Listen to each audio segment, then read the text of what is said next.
একমাত্র বুঝতে পারে, সে একমাত্র জানে যে এই হরিনামের মাঝে কতটুকু সুখ আছে, কতটুকু শান্তি আছে। এই সুখ শান্তি যদি হরিনামের মাঝে যদি না থাকতো মা, তাহলে কোন ভক্ত এই হরিনাম সংকীর্তন আজকে করতো না। তাই ভগবান আমার কেঁদে কেঁদে ভক্তের দাঁড়িয়ে দাঁড়িয়ে এসে বলছে, হে ভক্তগণ, আজকে আমার তো কোনো অভাব নেই, আমি তো অভাবে পড়ে তোমাদের কাছে এসেছি। আমি এসেছি কেন জানো? আমি যদি তোমাদেরকে যদি চৈতন্য চেতনা যদি না জাগাই, তাহলে তো তোমরা জাগবে না।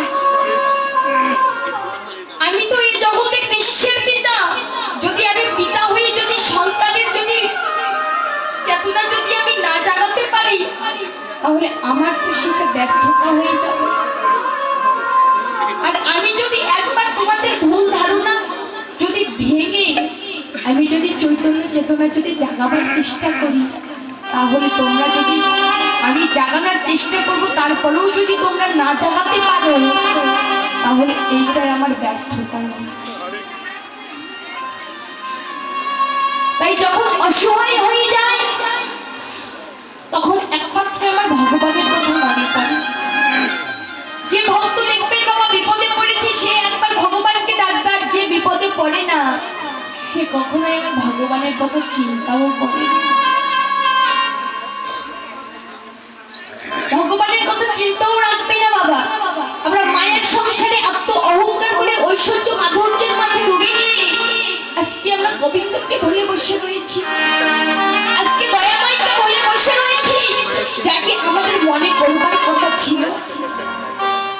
আজকে আমরা যখন মাতৃগর্ভে সপ্তম মাসে ছিলাম, তখন গর্ভবতী যখন ছিলাম, তখন প্রভুকে কথা দিয়ে এসেছিলাম যে হে দয়াময়, আমাকে একটু মানবের ধরায় পাঠিয়ে,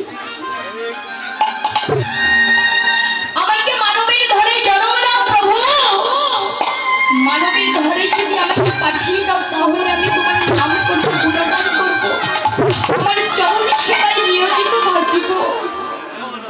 কেঁদে কেঁদে কিন্তু ভক্ত কেঁদে কেঁদে যখন আমার মাতৃগর্ভে ছিলাম, প্রভু কেঁদে কেঁদে কথা দিয়েছিলাম, বছরে ধরে নয়টি অশ্রুজল পরিশোধ করেছিলাম, আর কেঁদে কেঁদে বলেছিলাম যে হে দয়াময়, আজকে মানবের ধরায় আমাদেরকে পাঠিয়ে দাও,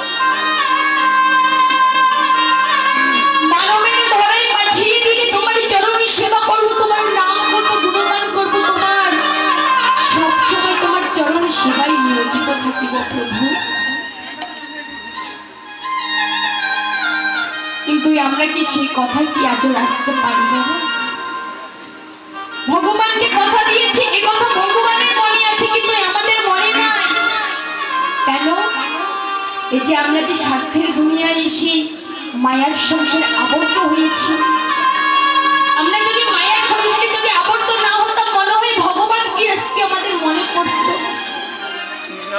আজকে স্বার্থের ভালোবাসায় এসে কত না আমাদের যে এই জগতের বিশ্বের পিতা, তাকে ভুলে বসে রয়েছি। আজকে আমাদের হরিনাম করবার কথা ছিল, কিন্তু আমরা আদৌ হরিনাম করতে পারছি না। হরিনাম করেছিলেন নবদ্বীপে এক বাবাজি ছিলেন বাবা, সে প্রতিদিন নয়নের অশ্রু বরিশন করে দিয়ে হা কৃষ্ণ প্রাণ কৃষ্ণ বলে হরিনাম করিতে করিতে নয়নের অশ্রু জল ঝরায়। তাই এক ভক্ত ওই রাধামোহন দাসকে প্রশ্ন করেছিলেন যে হে দয়াময়, আজকে তুমি এমন হরিনাম করে কেন কাঁদো বলো? তোমার মতো তো আমরাও একটু হরিনাম করে যদি আনন্দ পেতে চাই প্রভু, নয়নের অশ্রু জল ঝরাতে চাই, কিন্তু তোমার মতো তো আমরা নয়নের অশ্রু জল ঝরাতে পারি না। আমরা তো তুমি যেমন ভাবে নয়নের অশ্রু ঝরাও, আমরা তেমন ভাবে নয়নের অশ্রু ঝরাতে চাই, কিন্তু আমরা তো তোমার মতো নয়নের অশ্রু ঝরাতে পারি না দয়াময়। আমাদেরকে একটু বলে দাও না প্রভু, কেমন করে হরিনাম করলে তোমার মতো নয়নের অশ্রু জল আমাদের ঝরে। বাবা, এই জগতে কাদাই হলো একমাত্র ভোজন, যে একবার হরিনামে কাঁদতে পারবে। ভগবান বললেন, আমি বলেছি কাদাই একমাত্র সাধন, কাদাই একমাত্র ভোজন।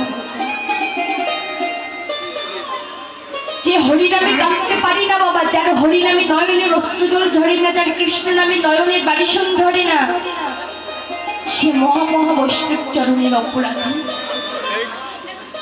অপরাধী যদি নাই বা হবি, তাহলে তার নয়নের অশ্রু কেন ঝরে না? তাই বললেন, দয়াময় তোমায় কিছু দেবার মতোই আমার কিছু নেই, তোমার চরণে দেবার মতো তাই আমার আর কিছু নেই প্রভু। এই জগতে যা কিছু গেছে সবকিছু তোমার দেওয়া, তোমার দেওয়া নিয়ে আত্ম অহংকার করি।